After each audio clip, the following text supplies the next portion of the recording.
धार और बैतूल में देकर के ये जो उद्योग रोजगार वर्ष के अलावा विकास का जो पहिया लगातार चला रहे हैं, एक के बाद एक लगातार सौगात पे सौगात मिल रही है। मुझे इस बात की प्रसन्नता है, मध्य प्रदेश की 8.5 करोड़ जनता के लिए आपके माध्यम से जीआईएस के आधार पर भोपाल में जब हमने उद्योग रोजगार वर्ष के अवसर पर यह संकल्प लिया था कि हमारे राज्य के अंदर सभी क्षेत्रों में रोजगार के अवसर उपलब्ध कराएं, से महिला, युवा, गरीब, किसान सभी वर्गों का कल्याण करने के लिए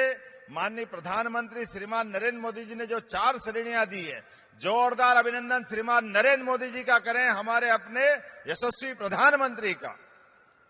जिनके कारण से हमारी सरकार, उनके आशीर्वाद से, आपके कुशल मार्गदर्शन से एक एक करके सभी क्षेत्रों में समान रूप से अपने विकास के नए आयाम रख रही। जब मैं उद्योग रोजगार वर्ष की बात कर रहा हूं तो आज इस अवसर पर लगभग 2 लाख करोड़ के निवेश का जो सौगात आपने प्रदेश को दी है वो अद्भुत दी है। लेकिन इसके अलावा भी माननीय गृह मंत्री जी को मैं धन्यवाद देना चाहूंगा। हमारी सालों पुरानी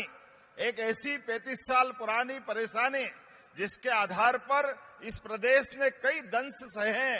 कई निरपराध लोगों के हाथ काटे गए, पैर काटे गए, हत्याएं की गई नक्सलवादियों द्वारा, और आपने अपनी माननीय प्रधानमंत्री जी के आशीर्वाद से और आपकी कुशल रणनीति के बलबूते पर ऐसे नक्सलवादियों के सफाये का, उनके सरेंडर का, नक्सलिज्म खत्म करने का, माओवादियों से ये जो देश को, प्रदेश को मुक्त कराने का संकल्प लिया, मुझे इस बात की प्रसन्नता है आपने उसकी लाइन भी निश्चित की। आजादी के बाद पहली बार ऐसा एक तरह से इतने कठिन विषय को लेकर के एक संकल्प लेते हुए एक राजनेता और केवल संकल्प के धनी नहीं, उसको मूर्त रूप कराने वाले गृह मंत्री हमारे बीच जब रहे, मुझे इस बात की प्रसन्नता है आपके मार्गदर्शन में मध्य प्रदेश ने 11 दिसंबर को लाल सलाम को आखिरी सलाम किया है। मैं आपको बधाई देना चाहता हूं। सच में ये बहुत बड़ा काम आपके माध्यम से हुआ है, जिसके आधार पर कांग्रेस के लोग जिनने अपने शासनकाल में अपने एक मंत्री को खोया, वो मुख्यमंत्री दुर्भाग्य के साथ कहना पड़ेगा, अपने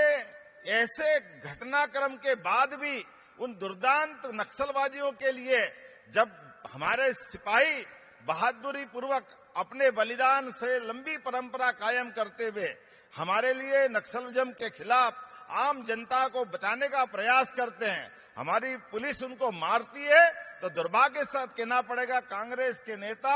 ऐसे नक्सलवादी के मरने पर शोक व्यक्त करते हैं, पुलिस की निंदा करते हैं। बड़े दुर्भाग्य के साथ कहना पड़ेगा आज अटल जी की धरती पर जब हम याद करते हैं ऐसे सारे चीजों को, लेकिन मैं इस बात के लिए जब